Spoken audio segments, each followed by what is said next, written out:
Voilà, donc pour l'excavation, nous connaissons probablement une ou l'autre des manières. Donc tout a commencé avec cette fonction d'excavation qui nous permet de découper en fait cette contreforme dans le terrain et de récupérer le cube du terrain de la différence.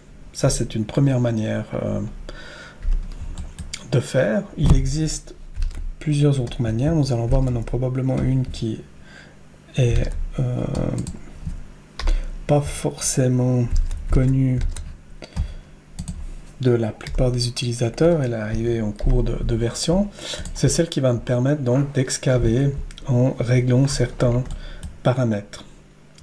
Donc ici, nous avons une fonction d'excavation et avec la touche de droite, nous pouvons décider de la couche d'humus et nous pouvons aussi utiliser un moteur qui est assez rapide. Et une fois que ces éléments sont réglés, nous pouvons entailler ou nous pouvons procéder à l'excavation. Nous obtenons ensuite ici différents calques qui rangent déjà toutes les informations d'excavation. Donc nous avons la situation de départ, une copie du terrain a été faite, donc nous retrouvons le terrain complet avec le volume négatif de l'excavation.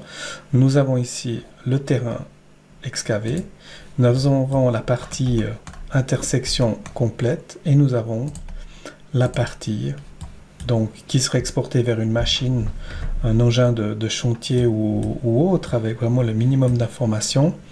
Et nous avons ici donc l'humus qui fait 30 cm. Donc ça nous permet, via cette fonction, d'obtenir plus d'informations détaillées de l'excavation en soi.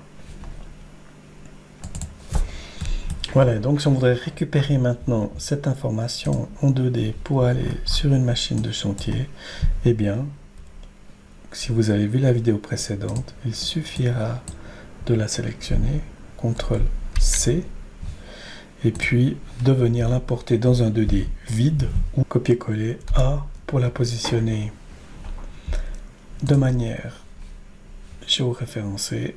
Et si nous affichons à nouveau le tout, alors nous retrouvons maintenant l'excavation dans son contexte où simplement on peut tout oublier le reste et uniquement transposer ça, exporter en DXF DWG pour un objet de chantier.